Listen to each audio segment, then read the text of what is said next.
Hello friends, कैसे हैं आप लोग। आशा करती हूँ आप लोग बहुत अच्छे होंगे। तो मैं आज आप लोग के साथ शेयर करने जा रही हूँ हरे मटर की खस्ता कचौरी की रेसिपी, जिसे आप स्टोर करके भी रख सकते हैं और इसे आप यात्रा में भी लेके जा सकते हैं। और खस्ता इतनी बनेगी कि छोटा बच्चा भी इसे खा सकेगा या जिसके दांत नहीं हैं वो भी इसे बहुत आसानी से खा सकेगा। मुँह में जाते ही घुल जाने वाली खस्ता कचौरी की रेसिपी बहुत ही आसान तरीके से आप घर पर बना करके तैयार कर सकते हैं। आप देख सकते हैं दोस्तों, इसमें मसाले भीतर तक पूरे भरे हुए हैं और कितनी अच्छी से ये कचौरी हमारी बन करके तैयार हुई है।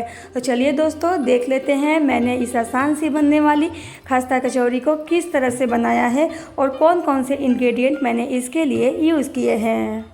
तो सबसे पहले खस्ता कचौरी बनाने के लिए इसका डो तैयार करते हैं। तो इसके लिए मैंने 2 कप मैदा का ले लिया है।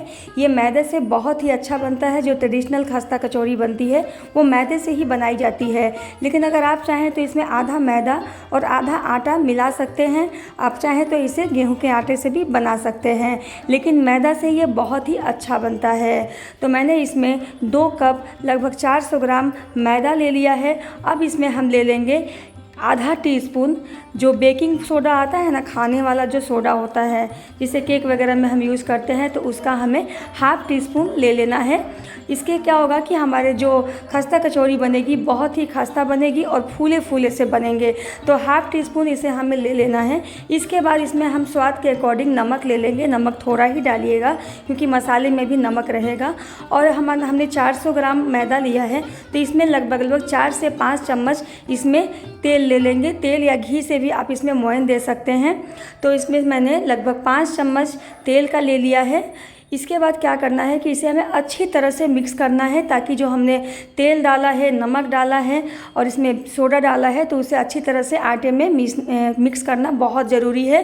तो इसे बहुत अच्छी तरह से मिक्स करना है। लेकिन आप कैसे समझेंगे कि जो इसमें हमने तेल डाला है तो मोयन सही है या नहीं है। तो इसे जानने के लिए पहले आप इसे मिक्स करने के बाद मुट्ठी बना करके देखेंगे।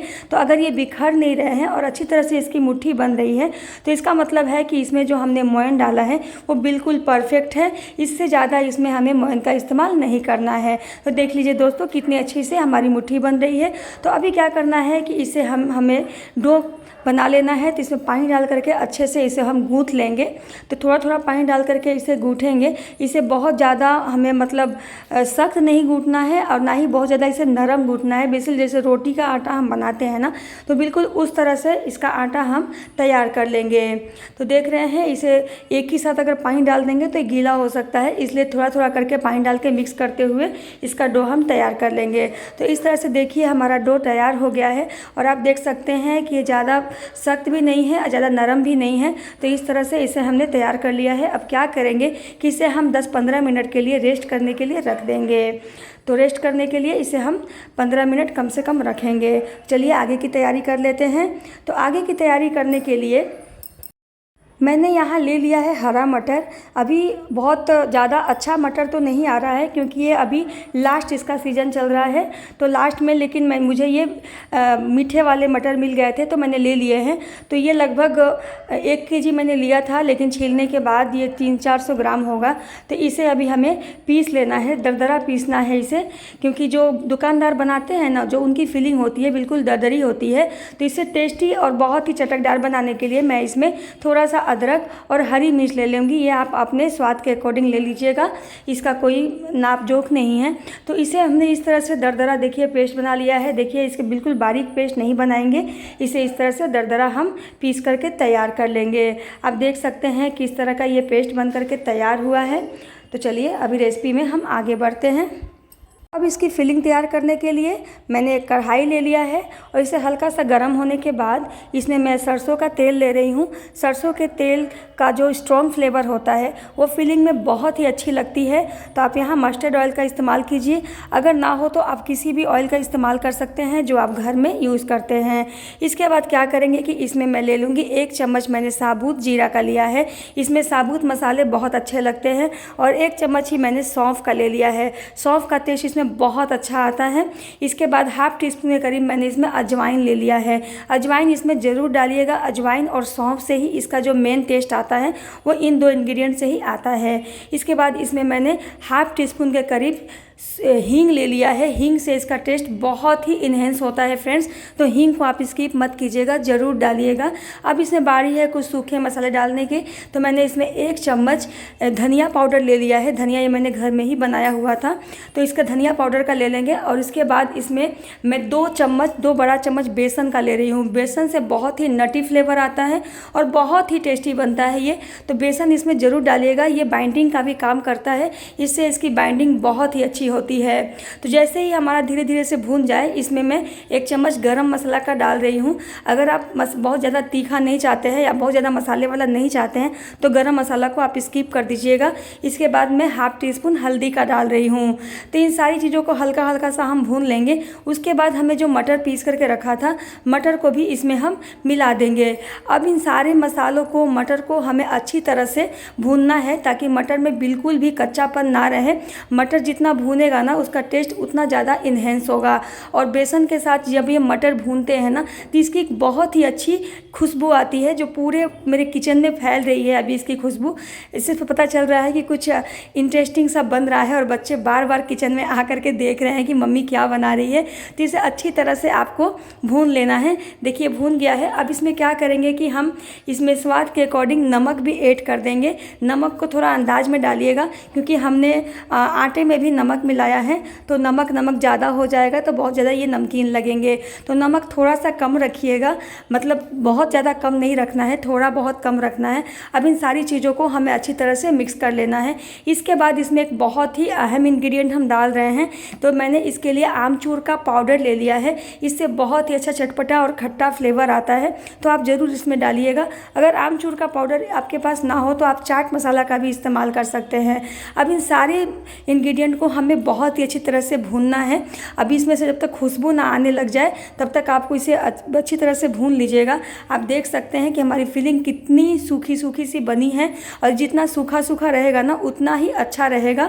तो अब सब कुछ भून जाने के बाद इसमें हम फाइनली हरा धनिया डालेंगे। हरा धनिया इसके टेस्ट को और भी ज़्यादा इन्हेंस करेगा, और ये बहुत ही चटकदार हमारी फिलिंग बन करके तैयार हो गई है।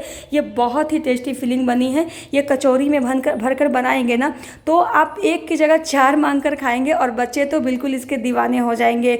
घर में कोई गेस्ट आ रहा है या इस होली पर आप इस रेसिपी को ट्राई कीजिएगा, बहुत ही अच्छी बनती है। सब लोग आपसे रेसिपी ज़रूर पूछेंगे कि किस तरह से आपने इसकी फिलिंग तैयार की है, इसकी फिलिंग इतनी अच्छी बनती है। तो जैसे ये थोड़ा सा ठंडा हो जाएगा, इसे हम अच्छी तरह से गूँथ लेंगे, हाथ से ही गूँथेंगे ताकि अच्छी तरह से गूँथ पाए। तो इसको हम मलते हुए एक डो की तरह इसे बना लेना है, ताकि जो इसके कुछ साबुत मसाले हैं, अगर थोड़ा सा आप मल दीजिएगा तो ये बहुत अच्छे से डो फॉर्म में आ जाते हैं। तो आप देख सकते हैं किस तरह से ये डो जैसे बन गए हैं।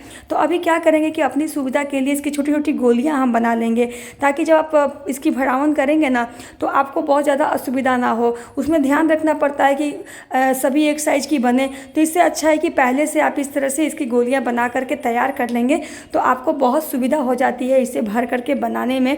तो इस तरह से सारी गोलियों को हम बना करके तैयार कर लेंगे। तो देखिए फ्रेंड्स, कितना काम हमारा आसान हो गया है, और इस तरह से सारी गोलियां भी हमारी तैयार हो गई है। तो चलिए अब इसकी फिलिंग कर लेते हैं। तो इसके लिए जितनी बड़ी हमने गोली बनाई है उसका डबल हमें आटा लेना है। देखिए आप नाप करके ले लीजिएगा। तो इससे क्या होगा ना कि आपकी जितनी भी कचौड़ियाँ बनेगी सब एक साइज़ की बनेगी। तो इस तरह से हम इसे मलते हुए इसका एक लोइया बना लेंगे, जैसे मल रहे हैं। आप देखिए इसका साइज़ देखिए, और जो हमने गोलियाँ बनाई हैं देखिए उसका साइज़ देखिए, ठीक इसका आधा है। तो इस तरह से आप बनाएंगे ना तो भीतर पूरे मसाले पूरे भरे हुए रहेंगे, और ऊपर से बहुत ही खस्ता और बहुत ही टेस्टी बनेगा। आप मतलब कभी कभी होता है ना कचौड़ियों में अगर भीतर की भरावन कम होती है तो खाने में उतना टेस्टी नहीं लगता है, उतना मज़ा नहीं आता है। लेकिन इन कचौड़ियों में आप इतनी अच्छी से भरावन भरी होगी कि ये खाने में बिल्कुल मज़ा ही आ जाएगा। तो आप देख लीजिए इस तरह से इसकी एक बड़ी सी हम कटोरी बना लेंगे, ताकि मैंने कोने कोने में आपकी फिलिंग भरी हुई हो, और बीच में हम इस तरह से एक गोली को लेंगे और भर देंगे, और इसे अच्छी तरह से इसके मुंह को आपको सील करना है। क्योंकि थोड़ा सा भी अगर ये फूटा हुआ होगा ना तो तेल में ये बिल्कुल बिखर जाएंगे और इसके अंदर तेल भर जाएगा, और आपकी कचौड़ियाँ बहुत ही ऑयली बनेगी। बनेगी। तो इस तरह से हमें बहुत अच्छे से इसे दबा दबा करके अच्छे से बंद करना है और इसे हाथ से ही हमें दबा दबा करके थोड़ा सा इस तरह से, देखिए आपको बेलने की ज़रूरत नहीं पड़ेगी क्योंकि ये खस्ता कचौरी हम बना रहे हैं, तो इसे बेलन लगाने की कोई आवश्यकता नहीं है। तो इस तरह से देखिए हाथ से ही इसे हम फैला लेंगे और देखिए कितने अच्छे शेप में और कितने अच्छे साइज़ में हमारी कचौरी बन करके तैयार हुई है। अब ये फूले फूले से बहुत ही टेस्टी बनेंगे। देखिए तो इस तरह से सभी हम बना करके तैयार कर लेंगे, लेकिन एक साथ बहुत सारा मत बनाइएगा वरना क्या होगा कि ये सूखने लगेंगे। तो अभी तेल हमारा गर्म हो गया है, तो इसके लिए मैंने रिफ़ाइन ऑयल लिया है। रिफ़ाइन ऑयल से क्या होगा कि इसका कोई फ्लेवर नहीं होता है, तो कचौरियों में कोई फ्लेवर नहीं आएगा और कचौरी की जो अपनी फ्लेवर है ना वो उभर करके आएगी। तो आप इसे मस्टर्ड ऑयल में बना सकते हैं, लेकिन मस्टर्ड ऑयल का जो स्ट्रॉन्ग फ्लेवर होता है तो कचौरियों में आता है। तो इससे अच्छा है कि आप इसके फ्लेवर को फील करने के लिए आप रिफ़ाइन ऑयल का इस्तेमाल करिए या डालडा घी का भी इस्तेमाल आप इसमें कर सकते हैं। तो एक साथ जितनी कचौरियाँ आए उतना हम इसमें डाल देंगे और तेल को आपको बहुत ज़्यादा गर्म नहीं रखना है, बिल्कुल स्लो, मतलब पहले आप गर्म कर लीजिएगा फिर आँच को बिल्कुल स्लो कर दीजिएगा, क्योंकि अगर ज़्यादा गर्म तेल में इसे हम डालेंगे तो क्या होगा कि ऊपर से जल जाएंगे और अंदर से ये माने पकेंगे नहीं।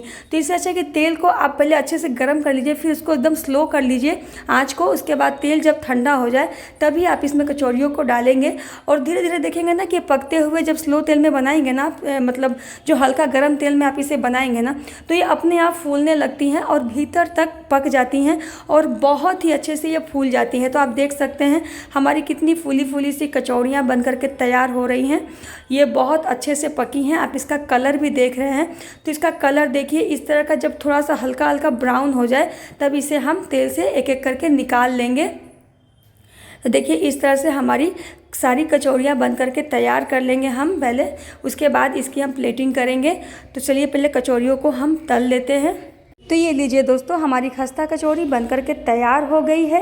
तो मैं इसे एक तोड़ करके दिखाती हूँ कि ये किस तरह की बनी है, कितनी खस्ता बनी है और मसाले कैसे भरे हुए हैं। तो ये देखिए इतनी खस्ता बनी है कि बहुत ही आसानी से ये टूट जा रही है और आप देख सकते हैं इसके कोने कोने तक मसाले कितने अच्छी तरह से भरे हुए हैं और मसाले कितना चटपटा बनाया था हमने, आपने देखा था। तो ये खाने में बिल्कुल मज़ा ही आ जाएगा। तो इसे मैं टमाटर और आलू की सिंपल सब्जी के साथ सर्व कर रही हूँ।